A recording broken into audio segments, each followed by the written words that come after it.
right, it's time to do a 6-month update review on the Kaufman trailers. 35-ton detachable and a 20-ton tag trailer. I've been using the 35-ton trailer quite a bit. 20-ton I actually just got hooked up to the truck like a few days ago because I've been too busy to get the rest of the stuff on the truck with the pintle hook and the air lines, but it's done now. We just used to haul the D5K home from Harrisburg because it was in a very tight place where the Lowboy wouldn't fit. Been a very good trailer. Don't have too many complaints.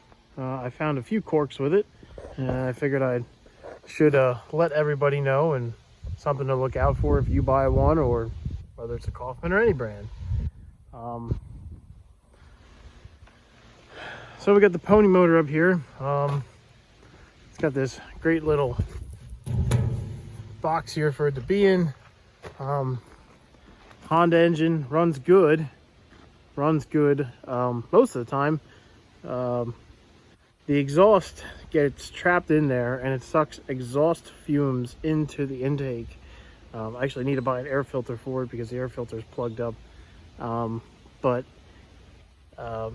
there's not enough ventilation running it while it's in there. You have to open it up, then it'll run fine. You know, I mean, it's good to have the box there to protect the engine. I have no complaints about that, but it's either pipe the exhaust out of the box or get good clean air from out of the box or something. It has little vents up there for the exhaust to get out, but it doesn't get out quick enough. So then it starts spitting and sputtering and loses all kinds of power. And I was like, what the heck's going on with this thing? So sure enough, fiddle around with it long enough, I opened it up and then it started running better. And I'm like, wait a minute, what's going on here? I'm like, I know what's going on. The battery is probably dead, like normal. Yep. Battery stayed charged for a while. But all it does is start it on and off. I have a solar charger. I'm gonna mount to the top of that box and then hook up to the battery so the battery stays charged up. One of the major issues I did have with the trailer, which is I guess kind of a safety problem, but this bracket, which is typically bolted to the neck right here through those holes, I was using the trailer, I don't know, I had it for maybe a couple months and I had used it probably a dozen times or more, I'm sure. I don't keep track how often I use it, but it gets used a few times a week. So the bolts that hold that bracket on, there's 4 bolts, 2 there and 2 over here. They got put in and they're tapped. The holes are tapped, so it's threaded into what it's on there. There's no nut, or maybe they put a captured nut on the other end, I'm not sure, but either way, they were put in crooked and they got stripped out.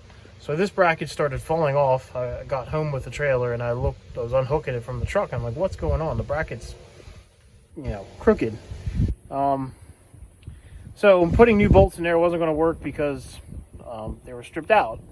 I could have drilled them out and tapped a bigger bolt on there, which I thought, that was one option.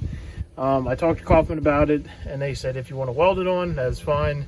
It won't void the warranty. And, to me, that was the better choice, just to, my quick weld job. I didn't get all the way in there because the gun didn't really reach in there, and I didn't want to weld it on super hard to where I could never get it off. But it's on solid enough that it's not going to go anywhere. Getting that pin to go up and down, it goes up fine.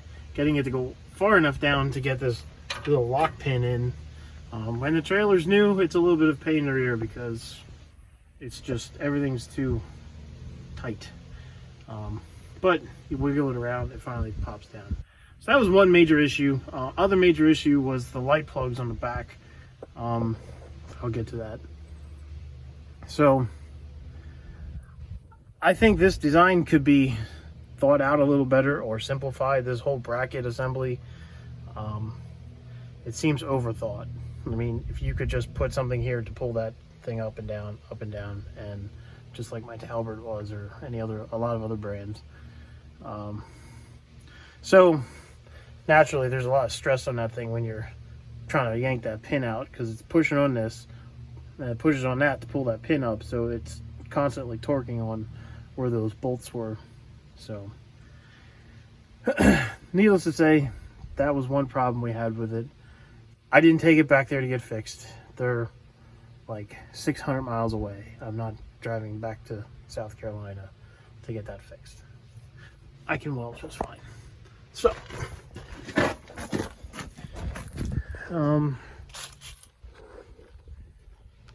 toolbox is very nice. I like having a big plate because you can move your excavator booms around. We have chains in there. It's great having this upper deck.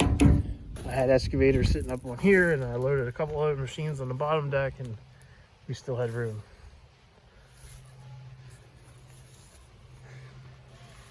These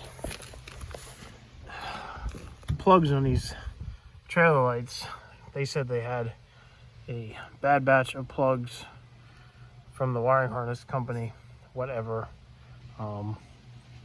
The plugs that are on this trailer don't really have any clips to hold them on the lights, nor do the lights have anything for the plug to clip onto, like most lights do.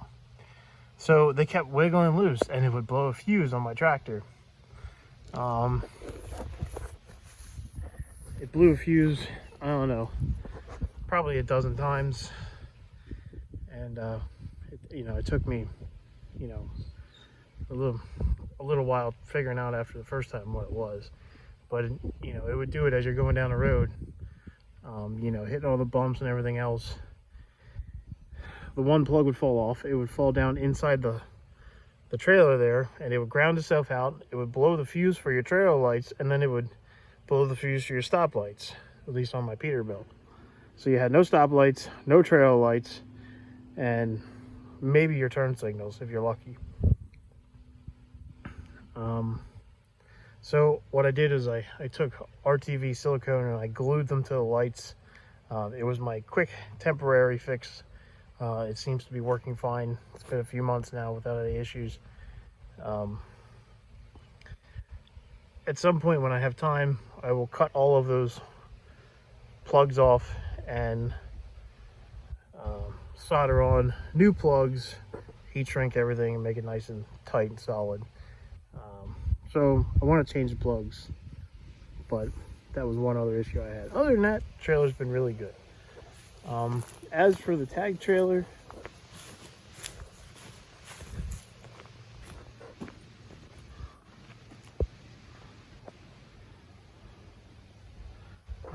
the only thing I have to complain about that right now is it doesn't track straight.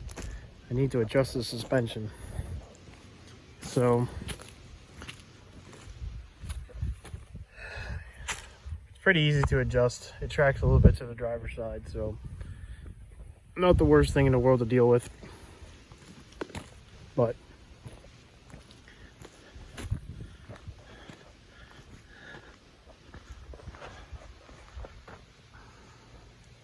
trailers aren't perfect,